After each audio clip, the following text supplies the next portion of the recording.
देखिए, जहाँ तक एक पत्रकार की बात हो, अर्नब गोस्वामी जी, लेकिन जिस तरह से उनका टीवी डिबेट में बातें होती है, वन साइडेड बातें, ये कहीं से भी उचित नहीं है। सब कोई मीडिया पर ही भरोसा करता है। सरकार या किसी से अगर कोई धोखा खाता है, मीडिया के पास जाता है, लेकिन मीडिया ही अगर ऐसी बात करेंगी तो जनता का विश्वास मीडिया से भी उठेगा। मीडिया एक चौथा स्तंभ है, बहुत विश्वास है लोगों को। इस पर सभ्य ढंग से बात करने की जरूरत है। खास करके एंकर का रोल जो होना चाहिए, एक मधुर होना चाहिए, दूरभाषी होना चाहिए, वो सब नहीं दिखता है और ये सब ज्यादा दिन नहीं चलता है। इतिहास गवाह है कि ऐसे लोगों को देशवासी और देश नकारा है, इनको भी नकारा जाएगा। समय आने के बाद इनका भी नामो निशान नहीं रहेगा। जो कि अर्नब गोस्वामी इस चीज में ज्यादा ही किसी भी मामला, चाहे वो महाराष्ट्र मामला हो या आप देखेंगे जब सत्ता और विपक्ष का जब बैठक होती है, डिबेट होती है, उसमें भी आप देखेंगे किसी विपक्षी को लगता है कि जैसे खुद वो प्रवक्ता बन जाते हैं। इस तरह का मामला का हम लोग सपोर्ट नहीं करते। अर्नब गोस्वामी जी को इस चीज सोचना होगा और वो सुप्रीम कोर्ट के मुख्य न्यायाधीश की तरह न करे। मीडिया को माफिया की भाषा नहीं बोलनी चाहिए। उनका अपनी एक गरिमा होती है, उनकी एक शालीनता होती है। अगर वो शालीनता और अपनी गरिमा के अनुसार काम करेंगे, इसको सारा देश और देश की जनता इसको अप्रिशिएट करेगी। मैंने अर्नब गोस्वामी की टीवी डिबेट पर नहीं देखा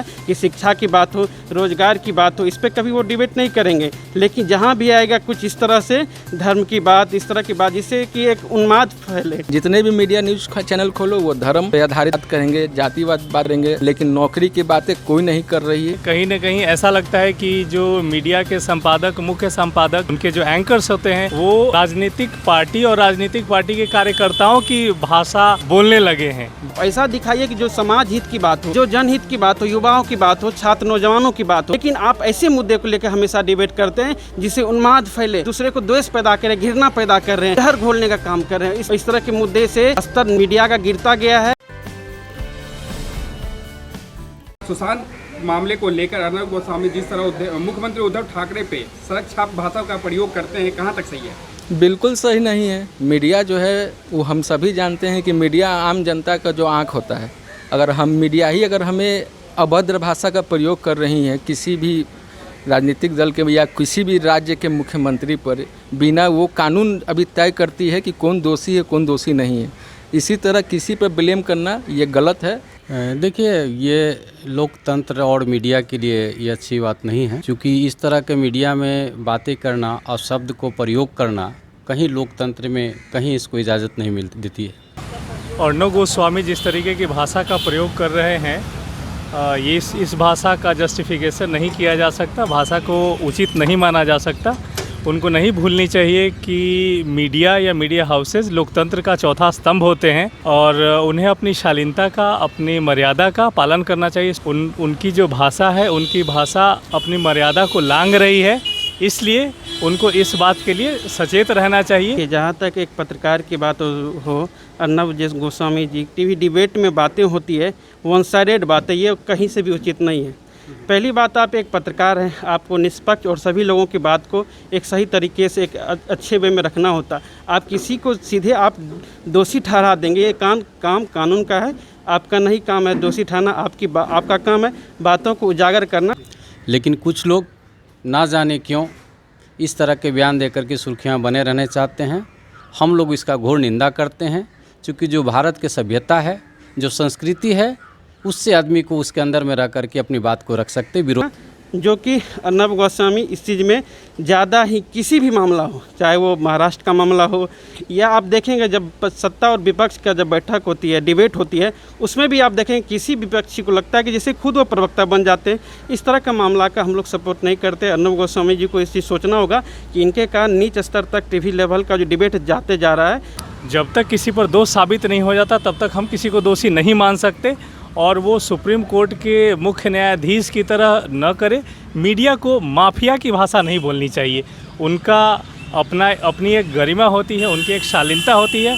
अगर वो शालीनता और अपनी गरिमा के अनुसार काम करेंगे, इसको सारा देश और देश की जनता इसको अप्रिशिएट करेगी, इसको प्रशंसनीय मानेगी।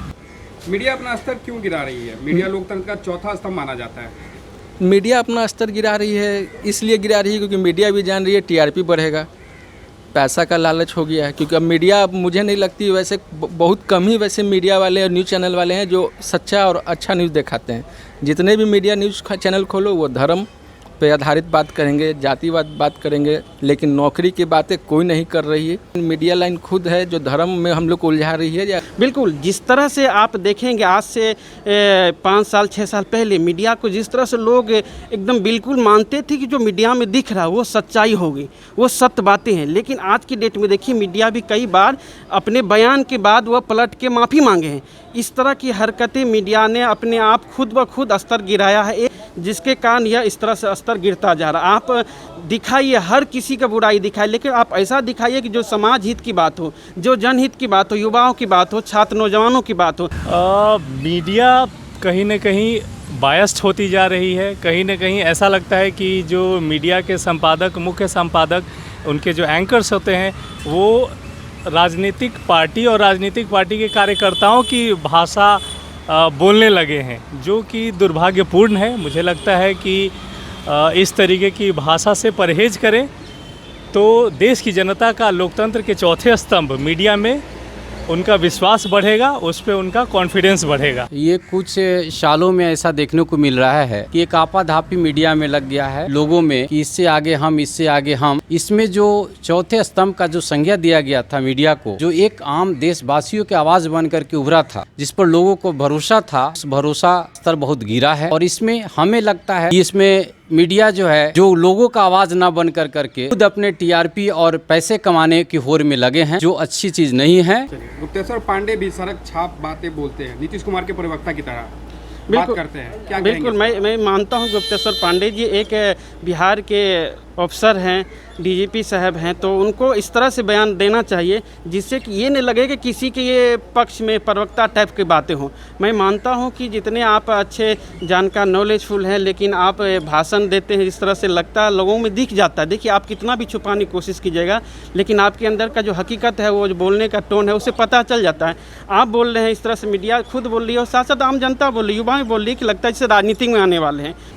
पहले तो मैं डीजीपी गुप्तेश्वर पांडे जी सर तो वो आईपीएस अधिकारी हैं, मैं तो उनका काम का भी मैं फ़ैन हूँ। लेकिन अभी जो उनके कुछ भाषण जो मैं सुन रहा हूँ, वो जो मुझे लग रहा है कि अब ये आईपीएस के जॉब से अब संतुष्ट नहीं है। इनका जो लैंग्वेज जो है ये चेंज होता जा रहा है, राजनीतिक के और खींचे जा रहे हैं, वो नीतीश कुमार जी की ओर हो या जो भी है। लेकिन इनका जो भाषण है वो साफ झलक रहा है कि ये नीतीश कुमार जी के ज़्यादा मैंने शुभचिंतक बने हुए हैं। और ये जबकि ये आईपीएस है, इनको हर कोई के लिए एक रहना पड़ेगा, सबके लिए अवेलेबल है। लेकिन ये कहीं भी अगर ये भाषण का यूज कर रहे हैं नीतीश कुमार के फेवर में, तो इसको आप पॉलिटिकल स्टंट भी कह सकते हैं मेरे नज़र में।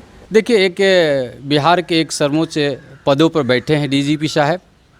मुझे लगता है कि वो अपना काम बखूबी ढंग से अगर करें तो फिर ऐसा वक्तव्य और बयान देने की ज़रूरत नहीं पड़ेगी।